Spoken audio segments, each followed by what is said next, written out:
All time కనిష్టానికి చేరింది రూపాయి అతి ఘోరంగా పతనమైంది. ఇవాళ 85.31 దగ్గర ఓపెన్ అయిన రూపాయి 85.82 దగ్గర కనిష్టానికి చేరింది.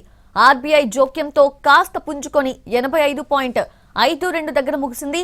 భారత ఎకానమీ గ్రోత్ తగ్గడం, ఇన్ఫ్లేషన్ పెరగడం, డాలర్ ఇండెక్స్ పుంజుకోవడం వల్లే రూపాయి పతనానికి కారణమని మార్కెట్ విశ్లేషకులు భావిస్తున్నారు. త్వరలో 90 రూపాయలకు రూపాయి విలువ పడిపోవచ్చని అంచనా వేస్తున్నారు.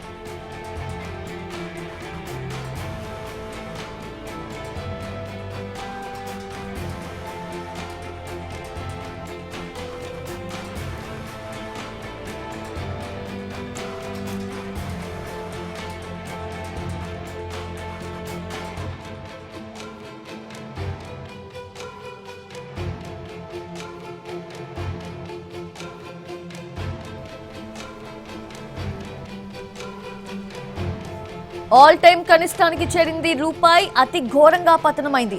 ఇవాళ 85.31 దగ్గర ఓపెన్ అయిన రూపాయి 85.82 దగ్గర కనిష్టానికి చేరింది. ఆర్బీఐ జోక్యంతో కాస్త పుంజుకొని 85.52 దగ్గర ముగిసింది. భారత ఎకానమీ గ్రోత్ తగ్గడం, ఇన్ఫ్లేషన్ పెరగడం, డాలర్ ఇండెక్స్ పుంజుకోవడం వల్లే రూపాయి పతనానికి కారణమని మార్కెట్ విశ్లేషకులు భావిస్తున్నారు. త్వరలో 90 రూపాయలకు రూపాయి విలువ పడిపోవచ్చని కూడా అంచనా వేస్తున్నారు.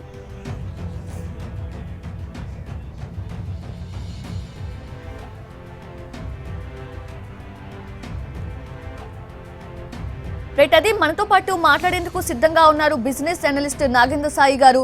సో ఆయనతో మాట్లాడదాము. అసలు రూపాయి విలువ పడిపోవడానికి కారణం ఏంటో తెలుసుకుందాము. సార్ నమస్తే సార్. అసలు డాలర్ ఎందుకు దూసుకుపోతోంది? ఇంత ఘోరంగా రూపాయి విలువ ఎందుకు పతనం అవుతోంది? కారణాలు ఏమై ఉండొచ్చు సార్? గుడ్ ఈవినింగ్ అండి. ఇప్పుడు ఈ రూపాయి డాలర్ పతనం అవడానికి 4-5 ఫ్యాక్టర్స్ మేజర్ గా ఉన్నాయండి. ఒకటి, ఎప్పుడైతే డొనాల్డ్ ట్రంప్ యుఎస్ లో ఆయన అధ్యక్షుడు అవుతాడు అని ఇన్ఫర్మేషన్ ఎప్పుడైతే ఎలక్షన్స్ లో ఆయన గెలిచారో అప్పటి నుంచి క్రమంగా రూపీ వీక్ అవుతూనే ఉందండి. సో ఈ 1 మంత్ లోనే మనం చూస్తే 84 రూపాయల 47 పైసల నుంచి 85.5 రూపాయకి చేరుకోవడం, అంటే 1 రూపీ డిప్రిసియేషన్ మనం చూస్తున్నాం.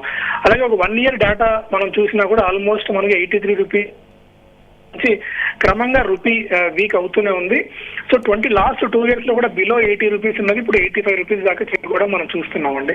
సో మెల్లగా ఇదే, అంటే నెక్స్ట్ ఇమీడియట్ గా టెక్నికల్ గా చూస్తేనేమో 87 రూపీస్ దాకా దాన్ని కంపేర్ విత్ డాలర్ రూపీ వెళ్లే ఛాన్సెస్ కనిపిస్తున్నాయి. బట్ 95 అవుతుందా 100 అవుతుందా అనేది maybe time May decide. But దీనికి కారణం ఏంటంటే గత కొద్ది రోజుల నుంచి ఫారిన్ పోర్ట్ఫోలియో ఇన్వెస్టర్స్ మన మార్కెట్స్ నుంచి నిధులు ఉపసంహరించుకుంటున్నారండి. ఎందుకు అంటే చైనా దాదాపుగా 17 సంవత్సరాల కనిష్ట స్థాయి దగ్గర వాళ్ళ ఎకానమీ ఉంది. కోవిడ్ తర్వాత చైనా ఇప్పటిదాకా కోలుకోలేదు.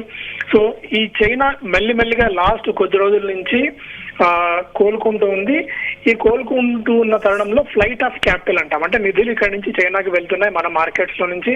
మన మార్కెట్స్ ఓవర్ వాల్యూ అయిపోయి స్టాక్ మార్కెట్స్ బాగా పెరిగిన తర్వాత ఫారిన్ పోర్ట్ఫోలియో ఇన్వెస్టర్స్ మన మార్కెట్ నుంచి నిధులు తీసుకొని చైనా దేశానికి పట్టుకెళ్తున్నారు. అందువల్ల కూడా one of the reason rupee ఇలా డిప్రిషియేట్ అవుతూ ఉండడానికి. అండ్ ఎలా అయితే డొనాల్డ్ ట్రంప్ అధికారంలోకి వచ్చారో, ఆయన వచ్చిన తర్వాత చాలా దేశాల మీద ఆంక్షలు విధించే అవకాశం కూడా ఉంది. మళ్ళీ అమెరికాకి పూర్వ వైభవం తీసుకొచ్చే దిశగా ఆయన పనిచేస్తాడు అన్న ఒక ఆలోచన నేపథ్యంలో కూడా డాలర్ స్ట్రెంథెన్ అవుతుంది. దానివల్ల పరోక్షంగా రూపీ వీక్ అవుతుందండి.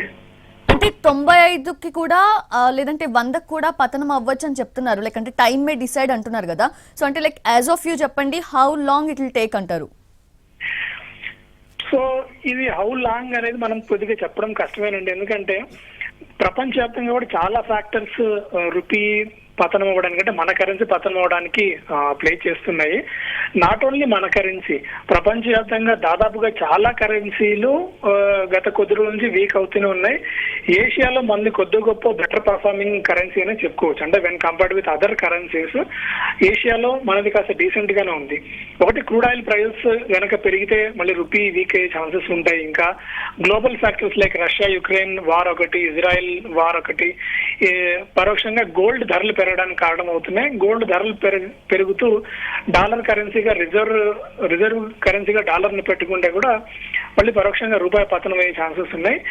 స్పెసిఫిక్ రీజన్ చెప్పడం కష్టం. ఒకటి ఇన్ఫ్లేషన్ పెరుగుతోంది.